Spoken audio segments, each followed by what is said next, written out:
pas dia nengok ke atas, dia lihatlah sesosok kuntilanak. Rambutnya tuh sangat panjang teman-teman. Dia bilang, oke, balik lagi dengan saya di channel Arjun Bodo. Terima kasih buat kalian semua yang sudah like dan komen dan menonton video saya. Semoga kalian semua diberikan kesehatan dan dilancarkan rezekinya oleh Allah Subhanahu wa Ta'ala. Jadi di segmen video horor kali ini saya mau menceritakan tentang si Doni yang diganggu makhluk halus di saat dia ingin tertidur teman-teman. Makhluk halusnya itu berupa kuntilanak.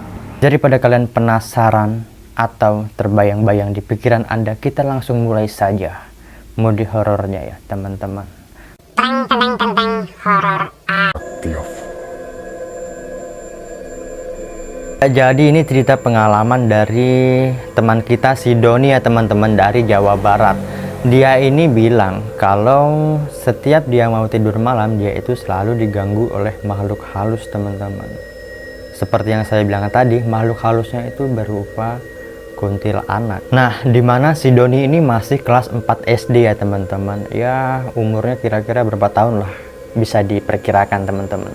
Dia itu sering melakukan kebiasaan sepulang sekolah, dia itu pasti makan, main ponsel, terus tertidur teman-teman. Nah, di saat dia tertidur jam 3 sore ya teman-teman, disinilah cerita horornya bermula. Dimana si Doni ini tertidur jam 3 sore. Dia itu bermimpi bahwa dia bilang ada sesosok kuntilanak di atas pohon mangga di belakang rumahnya. Jadi di belakang rumah Doni ini itu ada pohon mangga besar katanya guys ya. Pohon mangganya itu pokoknya udah lama lah, udah bertahun-tahun gitu. Nah ceritanya itu dia itu pergi ke kamar mandi. Nah kamar mandinya kebetulan di belakang juga teman-teman, pas di bawah pohon mangga besar yang tadi itu. Kemudian seusai si Doni membuang air kecil, dia tuh keluarkan dari kamar mandi. Jadi kamar mandinya ini terpisah dari rumah ya teman-teman. Ya maklumlah kamar mandi di kampung kan berpisah-pisah gitu ya. Dia tuh keluar, dia tuh mendengar seperti ada suara anak ayam gitu teman-teman. Tapi anehnya suaranya ini ada di atas pohon mangga yang ada di belakang rumahnya itu teman-teman. Lebih tepatnya sih pas di atas kepalanya dia sendiri, karena si Doni ini kan lagi ada di kamar mandi ya teman-teman. Nah kemudian si Doni ini dia nengok tuh ke atas. Nah pas dia nengok ke atas, dia lihatlah sesosok kuntilanak. Rambutnya tuh sangat panjang teman-teman. Dia bilang itu rambutnya dia gunakan seperti ayunan. Wow, jadi nggak kebayangkan panjang rambutnya itu seperti apa teman-teman. Nah di saat itulah si Doni langsung terbangun. Dan di saat terbangun ternyata jam menunjukkan udah jam 4.50 ya teman-teman. Ya sekitar jam 5-an lah. Di saat Doni sudah terbangun, dia itu pergi bermain bersama teman-teman sebaya ya teman-teman. Si Doni ini kan dia mau pulang menuju rumahnya. Kebetulan udah jam 6 sore lewat. Di saat perjalanan pulang, si Doni ini melihat seseorang berbadan besar teman-teman, dan warnanya itu hitam pekat di pohon bambu dekat rumahnya ya teman-teman. Jadi rumah si Doni ini ketika dia mau pulang bermain itu dia harus ngelewatin seperti pohon bambu yang sangat lebat gitu teman-teman ya, seperti jalan setapak tapi bukan jalan setapak. Pokoknya bambu itu sangat terimbun gitu teman-teman. Dan disitulah dia melihat sosok makhluk bertubuh besar dan berwarna hitam pekat teman-teman. Padahal si Doni ini jalan sama temennya yang namanya itu sebut aja lah Rio. Tapi anehnya si Rio ini nggak ngelihat makhluk yang bertubuh besar itu teman-teman. Nah dan paniklah si Doni, dan si Rio pun ikut panik karena si Doni itu langsung lari terbirit tiba-tiba teman-teman. Sesampainya si Doni di rumah, dia pun belum cerita nih sama mama papanya. Dia langsung masuk mandi ya. Dia tuh ambil handuk di kamarnya terus mandi teman-teman. Selepas mandi dia tuh makan dulu. Habis makan pun dia langsung nonton TV. Seperti biasanya yang dilakukan oleh anak-anak remaja ya. Di saat jam 11.00 itu pun dia belum selesai menonton TV teman-teman. Padahal mama dan papanya pun sudah tertidur. Dia masih nonton. Nah, di saat dia mau masuk kamar dan mematikan TV, dia mendengar ada yang ketok-ketok jendela di dekat TV-nya. Jadi jendelanya itu dekat TV gitu ya temennya. Umpamanya ini TV kan, ini TV. Di sini tuh jendela di sebelah kanan itu kan. Nah, di situ dia itu mendengar ada yang ketok-ketok seperti gini kan. Pokoknya seperti ada yang ketok-ketok gitu kan. Dia buka tuh jendelanya. Pas dia buka jendelanya, dia nggak lihat ada apa-apa di situ teman-teman. Dan ditutuplah lagi jendelanya. Lanjutlah si Doni ini menuju ke kamarnya. Sampai di kamar, Doni pun belum tertidur ya teman-teman. Dia tuh masih bermain ponselnya. Dia itu mulai membaringkan dirinya sekitar jam 12:30-an teman-teman. Tapi di saat dia membaringkan dirinya untuk tidur itu teman-teman ya, dia itu mendengar suara lagi teman-teman, seperti yang tadi di mimpinya, suara anak ayam. Tapi suaranya ini ada di sebelahnya teman-teman. Si Doni ini kan baringnya itu ke kanan gitu teman, ke kanan gini kan, ke kanan. Suaranya itu ada di belakangnya.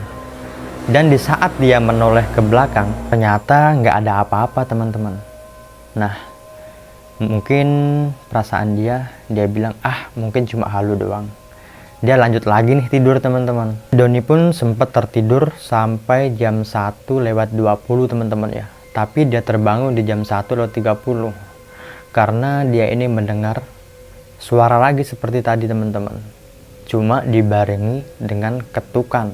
Terus si Doni ini kan otomatis dia itu kaget. Dan dia spontan teriak memanggil ayah dan ibunya teman-teman. Dan ayah dan ibunya pun datang ke kamar si Doni. Dan dia bilang, "Ada apa Don?" "Tadi mah aku dengar suara seperti suara anak ayam dan ketukan."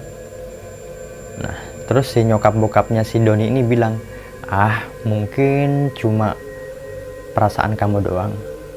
Nah, terus si Doni lanjut nih tidur. Dan nggak terjadi apa-apa sampai pagi hari teman-teman. Dan di pagi hari pun si Doni beraktivitas seperti biasa ya teman-teman. Dia pergi sekolah, pulang, main, dan tertidur lagi malam harinya teman-teman ya. Tapi di malam hari ini pun dia kejadian lagi teman-teman. Dimana si makhluk halus itu ganggu si Doni lagi. Dimana si Doni ini sebelum tidur dia itu mau membersihkan tempat tidurnya dulu ya teman-teman. Dia tuh mau mengambil seperti sapu, tapi bukan seperti sapu, seperti gebluk-gebluk tempat tidur gitulah teman-teman. Apa sih namanya kalau orang Jawa? Pokoknya itulah.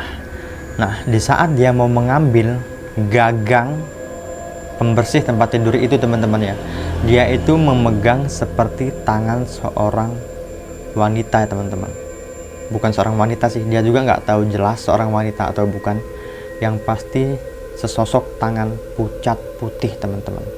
Dan spontan tuh dia langsung buang itu pembersih tempat tidurnya, atau sapu lah kita sebut teman-teman ya. Dia nggak jadi tuh bersihin tempat tidur, dia langsung tidur dan langsung menarik selimut dan menutupi seluruh tubuhnya teman-teman. Tapi di sini tiba-tiba si Doni ini kebelet pingin buang air besar teman-teman ya.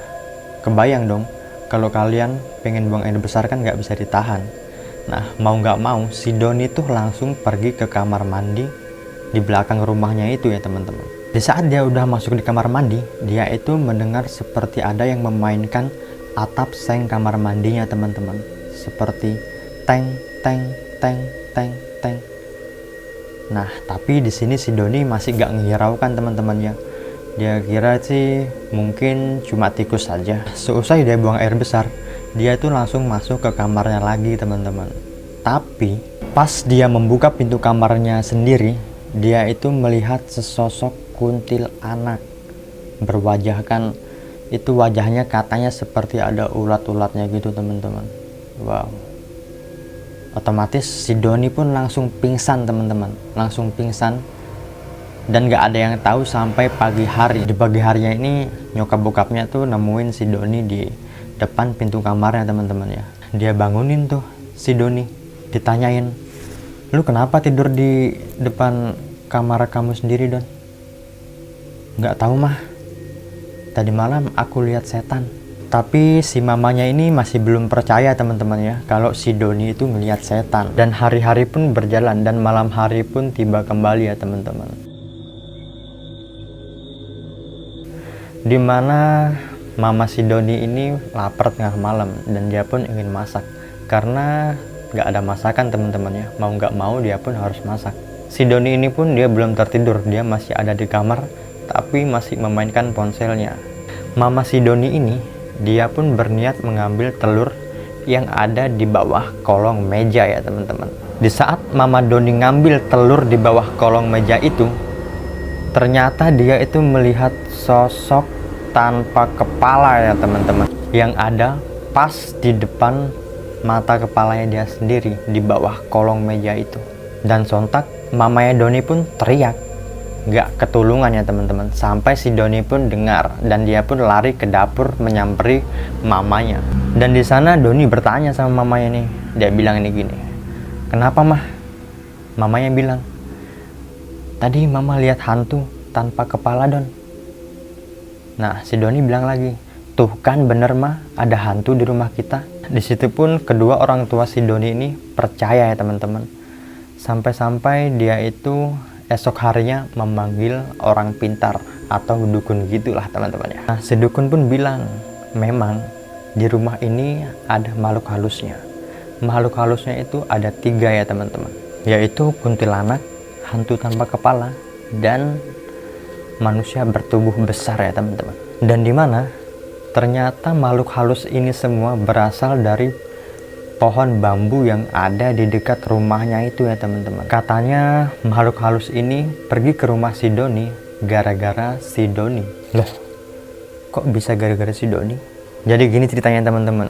Si Doni ini dia pernah mengencingi atau buang air kecil di bawah pohon bambu itu tanpa permisi teman-teman. Jadi si penghuni pohon bambu itu nggak terima dan dia pun marah. Dan dia pun berniat ingin menjahili si Doni dan keluarganya teman-teman. Dan si dukun itu pun bilang, buatlah sesajen, terus minta maaf kepada makhluk-makhluk halus itu di bawah pohon bambu sana. Dan itu pun dilakukan oleh kedua orang tua si Doni dan si Doni teman-teman pada sore hari. Di saat dia tiba di pohon bambu itu teman-teman ya, dia pun menyiapkan tuh seperti ya sesajen-sesajen gitu teman-teman ya. Dia meminta maaf kepada penghuninya. Kemudian orang tuanya si Doni dan si Doni pun pulang ke rumah lagi ya teman-teman. Dan dia pun beraktivitas seperti biasanya. Dan udah nggak ada lagi kejadian-kejadian atau hal-hal aneh yang ada di rumahnya teman-teman. Sekarang pun si Doni bisa tertidur dengan nyenyak dan kedua orang tuanya si Doni pun tidak diganggu lagi oleh makhluk gaib yang ada di pohon bambu itu teman-teman. Oke, jadi sampai ini aja ya cerita horornya teman-teman. Menurut kalian gimana sih? Silahkan tulis di bawah di kolom komentar ya. Dan jangan lupa buat kalian semua yang baru gabung di channel Arjun Bodo, jangan lupa di subscribe dan diaktifin tombol lonceng ya teman-teman, supaya nggak ketinggalan cerita-cerita horor berikutnya. Dan buat teman-teman semua yang mempunyai cerita horor atau mempunyai pengalaman horor, silahkan dikirim ke saya teman-teman ya. Bisa DM di IG. Oke, terima kasih. See you.